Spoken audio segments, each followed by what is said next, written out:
자, 이번에는 셋째 시간 수업이죠. 이제 이번 시간을로 해서 11주 자 수업은 마지막이 될 것 같은데요. 일단 여기 이제 식품별 뭐 구매 요령이 있어가지고 좀 전에 육류라든가 뭐 가금류에 대한 거는 뭐 육류는 도축증명서, 가금류는 도계증명서 이런 것들을 통해서 어떤 좋고 우수하고 안전성이 있는 그런 그 식품을 구매 어떤 그 뭐 육류라든가 가금류를 구매를 했다면은 어패류와 같은 경우에는 이 원산지 표시를 정확하게 한지를 확인을 해야 됩니다. 그래서 해양수산부에서 승인한 공급업자로부터 이제 구입을 하고 농수산물 품질관리법에 의한 원산지 표시가 정확한지를 확인하고 수입품인 경우에는 검사기관의 검사 성적서를 요구를 해야 됩니다. 그래서 이 원산지 표시 확인하고 검사기관 성적표 요구하고 이렇게 해서 물건을 이제 구입을 하게 되겠죠. 그리고 히스타민이라든가 식유와 테라톡 중독을 일으킬 수 있는 어류는 검사 성적표를 꼭 요구를 해야 됩니다. 그래서 조개류는 해양수산부로부터 조개류 취급 승인을 받은 업체라든가 정부가 출처를 입증한 것을 구입을 해야 하고 대합조개라든가 뭐 섭조개 뭐 쉽게 뭐죠 그게 그 조개류의 마비성 조개독 있죠. 조개독을 나타낼 수 있는 것은 뭐 채취 시기라든가 채취 장소라든가 검사 성적표를 요구한다. 제가 웃은 이유는 갑자기 이 조개류의 마비성 독성분이 톡신의 성분이 생각이 안 나서 시키톡이 나왔는데 시키톡신은 독미나리가 될 것 같아요. 그래서 이 마비성 조개독을 나타낼 수 있는 것은 했는데 이 채취 시기 예를 들어서 5월달 이후로부터 뭐 10월까지 R자가 들어가는 달에는 외국 같은 경우에는 뭡니까 R자가 없는 메이, 준, 주라이 뭐 또 그다음에 오거스트 그다음에 에이프릴부터는 괜찮네요. 그래서 R자가 없는 시기에는 뭐 굴 같은 거 먹지를 말라 이렇게 하는 것은 그 당시에 조개들이 산란기가 되기 때문에 산란기가 되면은 사람도 마찬가지로 예민해지지만 이 조개와 같은 것들도 종족 보존 때문에 독을 많이 생성을 합니다. 그래서 그 시기에는 채취를 하지 말라는 얘기죠. 만약에 굴국밥집을 내가 간다 그러면은 그 굴국밥집이 여름에 갔을 때에도 굴국밥을 판매를 하는 경우는 겨울에 채취를 해가지고 냉동시켜 놓은 것을 사용을 하게 됩니다. 그래서 채취 시기는 바로 이런 어류라든가 어패류들은 그 시기에 따라서 독성 성분을 많이 배출하기 때문에 잘 맞춰서 언제 잡았는지를 확인을 하고 만약에 그 독성 성분이 나타날 수 있는 시기에 채취를 했다면 절대로 먹지를 말. 그 다음에 여기 위생적인 구매를 위한 요령회가 이게 뭐 여러가지 식품이 포함되겠지만 특히나 생선과 고기는 냉장고라든가 냉동고에 보관을 하기 때문에 먼저 구별을 하면은 시장을 보는 동안에 실온에 방치돼서 시간이 지나가 이게 이제 소매인 경우가 되겠고 그죠? 그 다음에 뭐 이렇게 가공식품 먼저 하고 채소 구입하고 일반 생선이라든가 고기를 구입하는 이거는 일반 구매를 하는 것들 요령이 되겠네 그죠? 이건 넘어갈게요. 그 다음에 여기 뭐 연어도 있고 뭐 가리비 조개도 있고 새우도 있고 그 다음에 여기 뭐 생태인 그 명태 종류 그죠? 동태가 아니고 명태는. 그 다음에 이거는 우리가 뭐 볼락이라 그럽니까? 이런 거. 그 다음에 뭐 고등어 있고. 그 다음 이게 뭐죠? 도미가 있고 이거는 청어나 뭐 정어리, 청어 정도 될 것 같은 이러한 생선들을 이제 신선하게 냉장 이렇게 얼음 위에다가 온도 관리를 위해서 이렇게 놔둔다는 것을 보여주기 위해서 제가 하나 발췌해 왔습니다. 자, 그 다음에 이 어패류 같은 경우에는 생산자로부터 뭐 산지 위판장, 그 다음 산지 수집상, 산지 활어 전문 음식집 이렇게 해가 생산자가 우리나라 같은 경우 뭐 수입은 또 틀리겠지만 우리나라 예를 들어서 뭐 완도에서 뭐 전복을 가져온다 뭐 아니면 또 다른 생선들 잡아댔을 때 산지 위판장, 공판장 같은 데서 이제 그 입판상들에 의해 가지고 판매를 하게 됐죠. 그러면 소비지의 그 도매시장을 통해서 나가고 그 다음에 또 뭐 장외 도매시장 나가고 하남이라든가 인천 같은 경우 80에서 뭐 85% 그 다음에 뭐 이러한 것들이 각자 도매업자를 통해서 이제 화로 같은 경우에는 수송사에서 이렇게 간다는 얘기입니다. 음식점이라든가 대형 소비업체라든가 호텔이라든가 뷔페라든가 통해서 소비자들 가고, 그 다음에 생산자가 또 이제 그 산지 수집상 유통업자를 통해서 나가는 것들이 절반 이상이 되는 거죠. 이것도 마찬가지로 어떤 소비지의 도매시장이라든가 뭐 인천이면 인천, 그죠? 뭐 아니면은 뭐 완도 하남에도 저 큰 도매시장이 있다고 그럽니다. 장애 도매시장 통해가 이렇게 이제 도매업자를 통해서 나가게 되죠.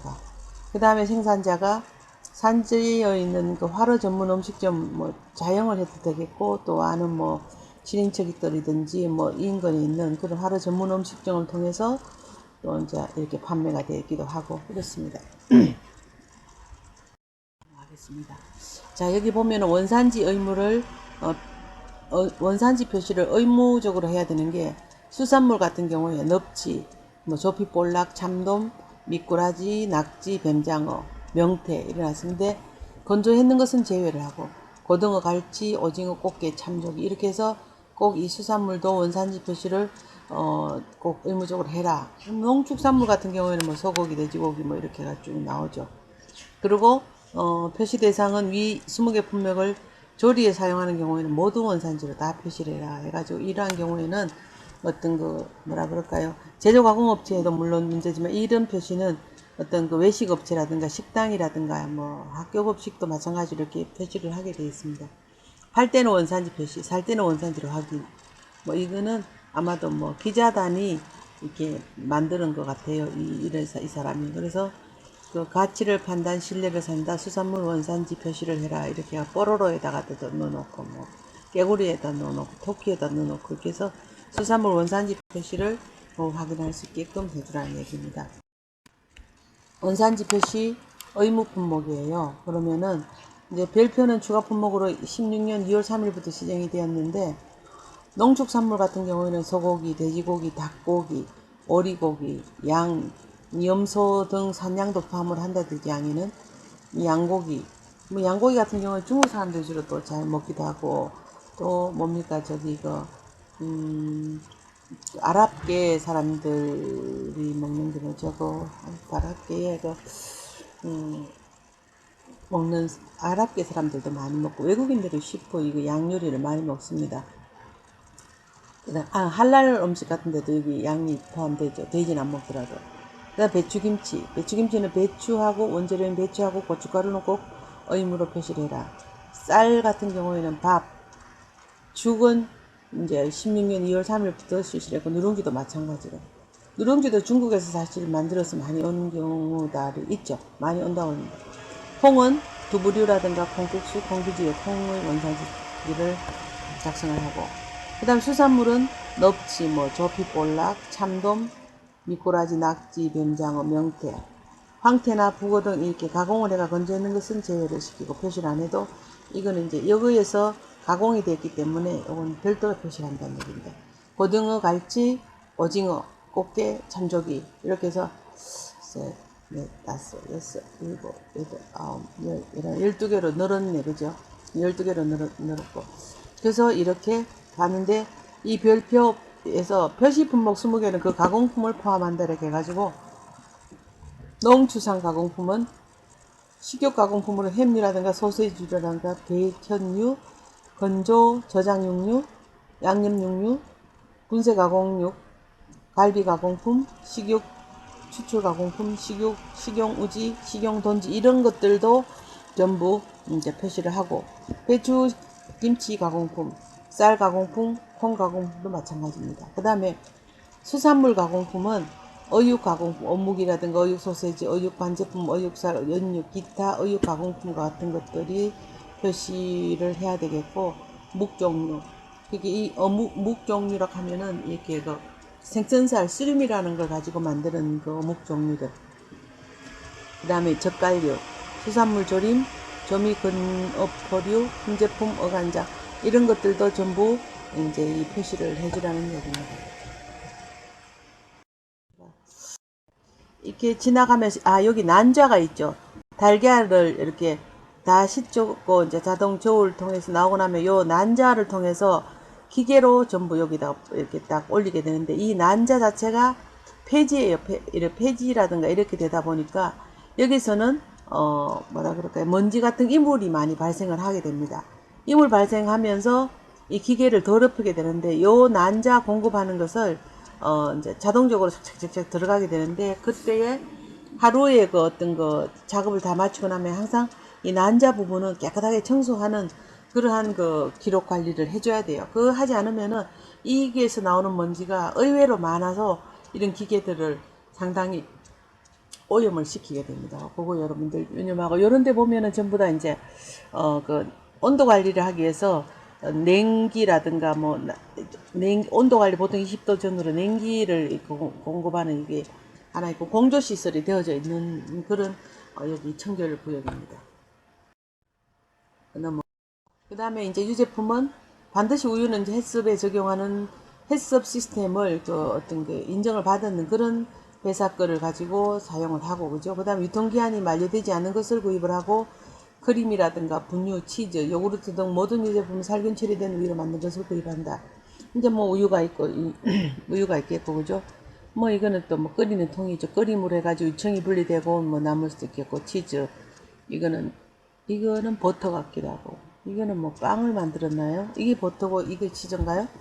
유제품 뭐 그다음에 이건 요구르트 이제 요플레 뭐 요구르트 이래 되어지는데 실제적으로 이제 그 저소 농가가 많이 이제 이제 생겨나면서 저소 농가에서 너무 많이 이제 우유를 양산한다 이렇게 되면은 또 많이 난 걸 가지고 분유를 또 많이 만들죠. 분유를 많이 만들어가 유통을 한다든가 뭐 이렇게 해도 되고 그죠?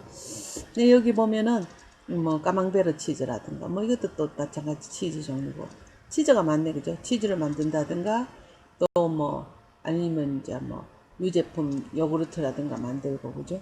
우유 마시고 뭐 이렇게 되는 그 유제품들. 채소류가 나오는데 채소류에 대한 것도 이제 있는 거 유제품 고기까지가 되고 그 다음에 채소류는 신선한 채소류나 버섯 등도 공급업자에게 각 품목별로 생산 시기와 생산 장소와 시기, 유통 과정을 밝히게 하여 믿을 수 있는 공급업자로부터 구입을 한다. 최근에 제가 이렇게 본 중에서 열무김치를 생산하는 업체가 있어요. 굉장히 그 맛있게 잘 담았는데 그 문제는 뭔가 하면은 이제 열무김치를 집에서 가정에서 이게 담는 게 아니라 대량으로 양산해서 뭐 하루에 뭐 몇십 톤씩 이렇게 생산하기도 하고 그러다 보면은 그 이제 그 열무를 농협이라든가 뭐 이런 데서 수매를 해올 거 아니에요. 공급을 받아오는데 그게 어떤 농산물을 가져올 때에 딱 하는 게 중금속하고 잔류농약 검사를 합니다. 잔류농약이 기준치 이상으로 넘어가 이렇게 올라가 있어. 근데 그 결과가 나오기 전에 이 업체는 벌써 제품을 만들어 가지고 유통을 해버린 거예요. 그러면은 그 같은 경우에 양심적인 제조업체 같은 경우에는 회수 명령을 내리면 자진 회수로 우리가 사용했는 열무김치의 그 열무 원료가 잔류농약이 기준치 이상으로 나왔기 때문에 나는 회수를 해야 되겠다 이렇게 하면 되는데 그냥 유통시켜 버리는 거예요. 그러면은 모르고 먹는 이제 뭐 중금속 같은 경우 잔류농약 같은 경우에는 금방 아주 많이 뭐 범벅질 하지 않는다면은 탈이 나지 않습니다. 근데 지속적으로 몸에 쌓이면은 그런 뭐 농약 중독이 될 수 있잖아. 그죠? 그래서 이런 식품 제조 가공을 하는 업체는 특히나 그런 것들을 준수를 해야 되는데 우리들이 어떤 그 납품을 받을 때에 이런 채소류와 같은 거를 가공했는 업체로부터 받는다든가 또 이 그 과일이라든가 이 농산물들도 보면은 영양사들이 잔류농약이라든가 중금속이라든가 이런 것들에 대한 검사 성적표를 항상 검수를 할 때 확인을 해줘야 돼요. 확인하지 않으면은 결국은 그러한 것들은 먹는 최종적인 소비라는 소비자가 다 모든 피해를 입게 되기 때문에 그게 뭐 눈에 보이는 어떤 뭐 그런 뭐 배탈 한번 나고 식중독하고 끝나는 게 아니라 몸에 계속적으로 축적이 되면은 더 아주 그 장애를 가져올 수밖에 없잖아. 그죠? 그래서 그런 것들을 꼭 믿을 수 있는 공급업자로부터 구입을 하지만 이 공급업자도 모를 수가 있으니까 검사 성적서를 항상 갖고 와야 되는 겁니다. 그 다음에 이제 여기 보면은 뭐 친환경 농산물 인증해가 유기농산물, 친환경 유기농산물, 무농약, 그 다음에 저농약 이렇게 되어 있는데 유기농산물은요 합성농약, 화학비료 등을 전혀 사용하지 않고 재배를 합니다. 그럼 이거는 3년 동안 거의 이 농약을 쓰지 않고 해야 돼요. 근데 무농약 농산물은 합성 농약은 안 되고 화학 비료를 3분의 1 정도만 사용한다. 무농약 농산물 경우 곤충의 천적을 이용해서 해충을 제거하는 방법을 사용하기도 한다고 하고, 그죠? 저농약은 이 둘 다 기준치의 절반만 사용하는 경우를 하고, 그 다음 농작물을 윤작을 해서 돌아가면서 해가지고 재배하는 것이 특징이 다르게 해가지고 친환경 농산물 인정에 대한 거고, 밑에 글씨들이 다 틀립니다. 색깔들이. 자, 그 다음에 마케팅을 활용하는 뭐 인증 강화 해가지고 친환경 인정은 유기농, 올가닉이라는 표시가 돼야 돼요. 아무리 집에서 난 약도 안 치고 뭐 아무것도 안 하고 물만 주고 킨다 해도 올가닉이라는 표현은 이 농림수산식품부의 인정을 받는 게 이게 그냥 한국식품연구원에서 이제 평가를 하는데, 거기 어떤 그 인증 마크를 받지 않으면 유기농이라고는 사실은 우리가 표현할 수가 없습니다. 지리적 표시제, GAP 우수 관리를 한다. Good Agriculture Practice인가 뭐 이럴 거예요. 그리고 지리적 표시제는 그 지역에 예를 들어서 횡성에 뭐 더덕이다, 뭐 지리산 어디에 뭐 버섯이다, 장흥 표고다, 이런 다 각 그 지역에서만 특히나 나는 어떤 지리적 표시제를 함으로 해가지고 모든 면에 있어서 어떤 선점을 하게 됩니다. 자기가 먼저 우선권이 있는 거죠. 지리적 표시제는 그 지역의 농산물이라는 거. 그 다음에 우수식품으로는 전통식품에 대한 그 인정을 받는다든가 유기가공식품에 대한 거. 유기농사를 지었는 걸 가지고 여기 가공을 했을 때 유기가공식품이 되겠죠. 소비자의 어떤 거 농산물 구매 시 고려할 사항에 대한 연구 뭐 이렇게가 나오고, 그 다음에 이제 농식품 국가 통합 로고 해가 이렇게 하는데, 인정별로 분산된 소비자 인식 전환, 이러한 것들은 전부 이제 마케팅에 활용을 하고, 마케팅뿐만 아니라 이러이러한 것들을 사용함으로 해가지고 우리가 우수한 식품을 안심하고 먹을 수 있다는 하나의 그 인정이라고 생각을 하면 됩니다. 자, 보면은 이제 버섯 종류는 뭐 되게 많죠. 여기는 뭐 표고버섯도 있고, 뭐 이거는 뭡니까, 뭐 새송이버섯 뭐 이래 될 거고, 그죠? 그다음 이거는 팽이버섯, 양송이버섯, 이건 송이버섯, 그다음 이거는 뭐 꽃송이버섯, 이거는 노루궁뎅이버섯이라고 그래갖고, 이 전주 쪽에 가면 이 노루궁뎅이버섯 같은 거를 되게 많이 재배를 하더라고요. 그러면은 이런 것들 뭐 이렇게 버섯 전문 업체 가면은 샤브샤브처럼 먹기도 하고 뭐 이러는데, 이런 버섯과 같은 것들도 마찬가지로 신선한 것을 어떠한 업체에서 어떻게 나왔는가, 이 잔류농약이 있는가 없는가, 언제 채취를 했는가를 다 전부 다 서류로서 일단 받아야 된다. 이러한 부분들을 이거는 이제 그 채소라든가 과일을 세척 및 소독인데 학교 급식인 경우에요. 학교 급식에는 채소나 과일을 세척 소독하는 것을 CCP5로 잡아놓습니다. 이 과일이나 세척을 잘 하고 소독을 잘함으로 해가지고 여기 있는 어떤 거 생물학적인 위해를 줄인다. 이러한 측면에서 아마 CCP5를 잡은 것 같은데, 이제 뭐 1월 18일 날, 그죠? 채소 과일병이 사과라든가 양배추, 뭐 양파, 뭐 1월 달이니까 다른 과일들은 없네, 그죠? 그럼 전처리를 했나 안 했나? 다 했다. 소독액은 어떻게 하냐? 소독액은 100ppm 해가지고 뭐를 100ppm을 했는지를 적어야 될 거 아니에요, 그죠? 그러면은 자염소산수라든가 이런 걸 적어줘야 됩니다. 그러면은 어떤 소독액이라는 걸 적어줘야 되겠고, 그러면 사과, 양배추, 양파도 다 했다, 내가. 또 어떤 방법으로 했냐? 5분 동안 담가두었다. 그 다음에 헹굼물의 청정도는 어땠는가? 이제 5분 담궈 놓고 난 다음에 한 번만 헹구는 것이 아니라 마지막 헹굼에 있어 가지고 뭐 2번, 3번 헹궜을 때에 이 3번 헹궜을 때에 한계 기준을 정해둡니다. 한 번 헹궜을 때는 이 소독액이 얼마 남아있다. 2번 얼마다, 3번 얼마 됐을 때에 이 청정도를 알 수가 있기 때문에, 이렇게 청정도가 이제 3번 헹궜을 때 이렇게 깨끗하더라 이렇게 되고, 이 점검했는 사람이 이제 서명 날인을 합니다. 임 XX, 임 동그라미 이렇게 해가지고 이렇게 해서 이러한 것들을 좀 관리를 하게 되는데, 그 학교 급식뿐만 아니라 뭐 집단 급식소든지 이러한 데도 마찬가지로 과일 세척은 이제 세척을 함으로써 뭐 열을 처리해서 하는 그러한 어떤 그게 없기 때문에, 공정이 없기 때문에 이거는 이제 씻고 소독하는 거로서 끝나버려야 돼요. 그러다 보니까 이거에 대한 것들을 철저하게 하고 일지를 남겨둔다는 얘기입니다. 아마 진도는 여기까지 가는 걸로 하고, 이제 다음 시간에는 온도계라든가 뭐 개척기에 대한 그런 것들을 이제 보게 되는데, 그 다음에 보면은 제가 퀴즈를 내도록 하겠습니다. 달걀의 정보를 확인하기 위한 방법에 대해서 적으시오. 이렇게 해서 제가 달걀 정보는 어떻게 하더라. 요즘 특히나 2019년 뭐 2월 달입니까? 그때부터는 달걀에 어떤 방법도 다 이제 이렇게 기록을 해가 놔둬야 된다. 이렇게 아마 좀 전에 설명을 충분히 드렸습니다. 그래서 그것까지 하고 이번 주 수업은 여기서 마치도록 하겠습니다. 수고하셨습니다.